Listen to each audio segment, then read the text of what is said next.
Welcome to all of you. Start करते हैं computer fundamental के टॉपिक से। और ये कंप्यूटर फंडामेंटल के टॉपिक से कैसे डिजिटल कंप्यूटर हमारा डिजाइन करा गया, क्या उसकी कैरेक्टरिस्टिक्स है, क्या उसके क्लासिफिकेशन है, कितने टाइप्स के आपके आते हैं डिजिटल कंप्यूटर मार्केट में अवेलेबल हैं, या कंप्यूटर की कौन कौन सी जनरेशन थी, उसको हम चलते हैं आज हम डिस्कस करने वाले हैं। तो ये कंप्यूटर फंडामेंटल का टॉपिक है और दैट्स द यूनिट 1। आपको बहुत ही कुछ इसमें डिफरेंट मिलेगा। तो चलते हैं चैप्टर से। डेफिनेशन ऑफ कंप्यूटर देखिएगा। कंप्यूटर क्या होता है? एक इलेक्ट्रॉनिक डिवाइस है। सभी आपने ये डेफिनेशंस पढ़ी होंगी। A computer is an electronic machine that operate under the control of instructions. यानी जो कंप्यूटर एक मशीन है वो हमारे कंट्रोल्स, जो हम कंट्रोल्स उसे प्रोवाइड करते हैं, जो इंस्ट्रक्शंस उसे प्रोवाइड करते हैं, उसके अकॉर्डिंग वो वर्क करता है और आपको एक आउटपुट प्रोवाइड करता है। दैट एक्सेप्ट इनपुट डेटा, यानी जो हम इनपुट प्रोवाइड करते हैं उस पर वो प्रोसेस करता है और डेटा को मैनिपुलेट करके, चेंजेस करके उसके अंदर, और जो हमें उसके रिजल्ट्स हैं वो प्रोवाइड करता है, जो हम उसका यूज यूटिलाइज करते हैं। तो ये एक उसका बहुत पहले का जो कंप्यूटर चलते थे तो वो कुछ इस टाइप के। देखिए इसमें सारे डिवाइसेस हैं। लेजर प्रिंटर भी अटैच कर रखा है। आजकल टीएफटी आ गई है इसकी मॉनिटर की जगह। डिस्क ड्राइव है, मेमोरी, स्पीकर्स, सब चीजें, keyboard, CD ROM, CD, mouse, modem लगा रखा है। तो कंपोनेंट ऑफ द कंप्यूटर्स में ये सारे कंपोनेंट्स कहलाते हैं। जितने भी डिफरेंट टर्म्स दिखी हुई हैं ये कंपोनेंट्स कहलाते हैं।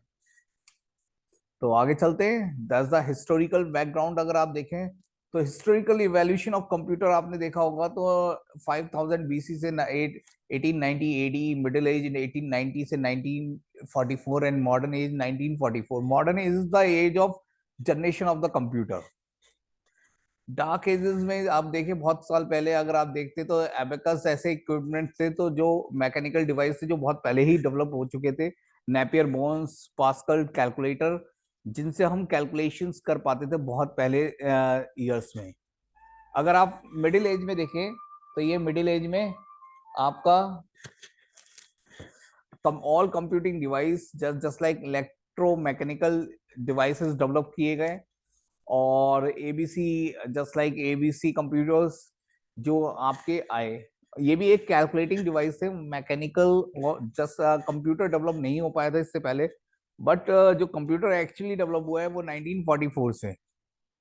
जो इसकी जनरेशन है वो 1946 से 1959 फर्स्ट जनरेशन, सेकंड जनरेशन 1959 से 1965, 1965 से 1971, 1971 से 85 और 1985 से 19 ऑनवर्ड्स अभी तक चली रही है जनरेशंस।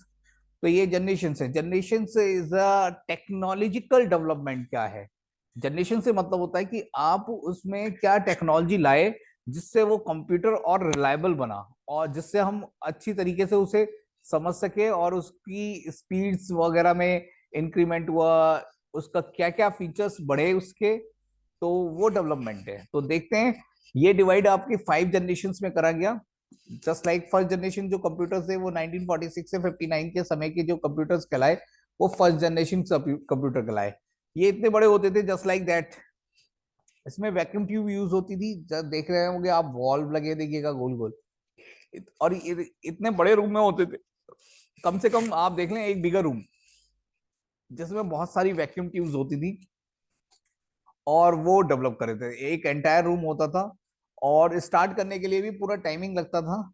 ऐसे कंप्यूटर्स, इस टाइप के कंप्यूटर्स के एग्जांपल आप देख ले। ENIAC, electronic numerical integrator and calculator. ENIAC नाम का एक डिवाइस जो कंप्यूटर कहलाया और जो डेवलप किया गया था इस जनरेशन में। और ईडीवीएसी कंप्यूटर्स और ईडीएसएसी कंप्यूटर्स इस जनरेशन के बहुत ही फेमस कंप्यूटर्स है जो वैक्यूम ट्यूब पे काम करते थे। जिसकी जो कैरेक्टरिस्टिक्स थी इसमें वैक्यूम ट्यूब यूज होती थी, मैग्नेटिक टेप, मैग्नेटिक ड्रम होता था स्टोरेज के लिए, पंच कार्ड होते थे इनपुट आउटपुट डिवाइस के लिए, मशीन और असेंबली लैंग्वेज यूज करते थे इसके कोड लिखने के लिए। और कौन ऑपरेट कर सकता था? ह्यूमन ऑपरेट करता था। तो ये सारी कैरेक्टरिस्टिक्स थी इसकी। तो ये यूनिट क्या कहते हैं, फर्स्ट जनरेशन कंप्यूटर थे। इसके बाद जो सेकंड जनरेशन डेवलप हुई वो 1959 से 65 के समय में आई, जिसमें हमने आपने वैक्यूम ट्यूब्स को रिप्लेस करके हमने क्या यूज करा? ट्रांजिस्टर यूज करा। देखिए that's a 3 pin valve type का ही होता है, 3 पिन होती है उसके अंदर निकले। अब ट्रांजिस्टर से ये हुआ कि जो हमारा जो क्या कहते हैं, एक जो प्लेट जो ये लग रहा था, एक स्लाइड तो पूरी ये लग रही है आपको। अब इसमें क्या होता था, इसके अंदर एक ट्रांजिस्टर, यानी कि 100 बल्ब के बराबर एक ट्रांजिस्टर यूज होता था, तो 100 बल्ब की जगह एक ट्रांजिस्टर रिप्लेस हो गया। तो अब हमारा और डिवाइस क्या हो गया, कॉम्पैक्ट हो गया।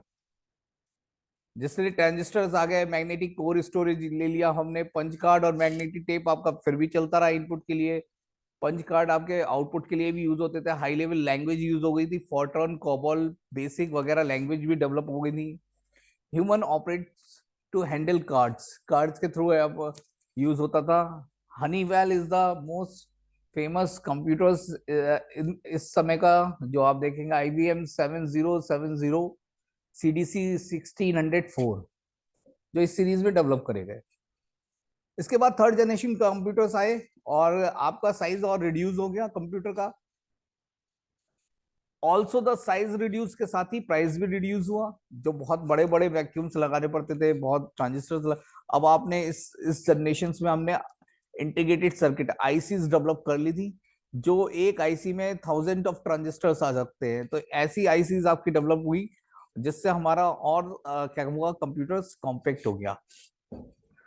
और इसमें क्या हो गया, इंप्रूव डिस्क स्टोरेज हो गया, monitor and keyboard for input output के लिए हो गया, हाई लेवल लैंग्वेजेस डेवलप्ड हुई आपका।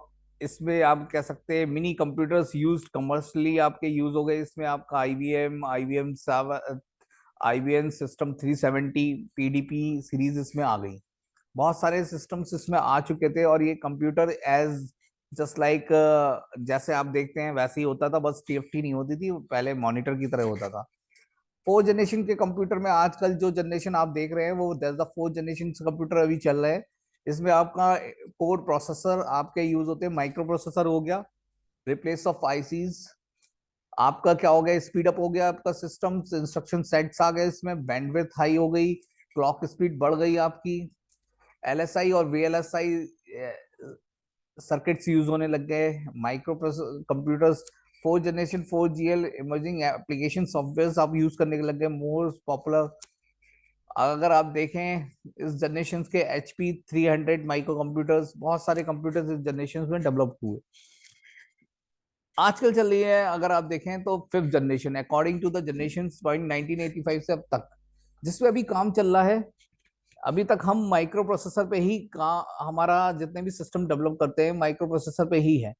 लेकिन जो 1985 के बाद जो सिस्टम्स आ रहे हैं और आएंगे अब, और आजकल जो आप देख रहे हैं टेक्नोलॉजी ग्रोथ, उसमें हम आर्टिफिशियल इंटेलिजेंसी, नेचुरल प्रोसेसिंग और मशीन लर्निंग के थ्रू जो सिस्टम डेवलप कर रहे हैं, जो बहुत सारी चीजें क्या कहते हैं अपने से भी परफॉर्म कर सकते हैं। तो आजकल आपने देखे रोबोटिक्स वगैरह में भी just like fifth generation computers हैं ये, जो रोबोटिक्स हैं, जो रोबोटिक जो वर्कआउट करते हैं, वो जिनके अंदर हम इंस्ट्रक्शन प्रोवाइड करते हैं। ह्यूमन का भी इंटरेक्शन अब इन जनरेशन में कम हो जाएगा। ह्यूमन जस्ट लाइक आपका पहले हम इंस्ट्रक्शन देते थे, अब वो विदाउट इंस्ट्रक्शंस भी आपके वर्कआउट को कर देंगे। आप उन्हें बस टास्क प्रोवाइड कर देंगे, वो अपने आप टास्क को देखेंगे किस टाइप की टास्क है, वो भी चेक कर लेंगे। तो एडवांस्ड कह सकते हैं, एडवांस रिफाइनमेंट हो गया अब, और एडवांस टेक्नोलॉजी यूज करने लगे, super conductor technology, parallel processing use हो गई, पाइपलाइनिंग यूज हो गई। ये सब चीजें आजकल के कंप्यूटर्स में आपको मिल रही हैं। और हैविंग कैपेबिलिटीज ऑफ लर्निंग, ये सारी फीचर्स फिफ्थ जनरेशन कंप्यूटर्स, जो आइडिया ऑफ द कंप्यूटर है, साइंटिस्ट जो वर्किंग कर रहे हैं, having their own thinking power. सबसे पहली बात है, जो फिफ्थ जनरेशन जो कंप्यूटर आने वाले हैं या अपकमिंग हैं, वो क्या है, देयर ओन थिंकिंग है पावर, मेकिंग डिसीजन देमसेल्फ, अपने आप से ही डिसीजन लेने, having capabilities of learning, having capabilities of reasoning, having a large capacity of internal storage, having extra high processing speed, having capabilities of parallel processing, ये सब developed हुआ। ये आजकल के जमाने में ये चल रहा है, डेवलप्ड हो रहा है।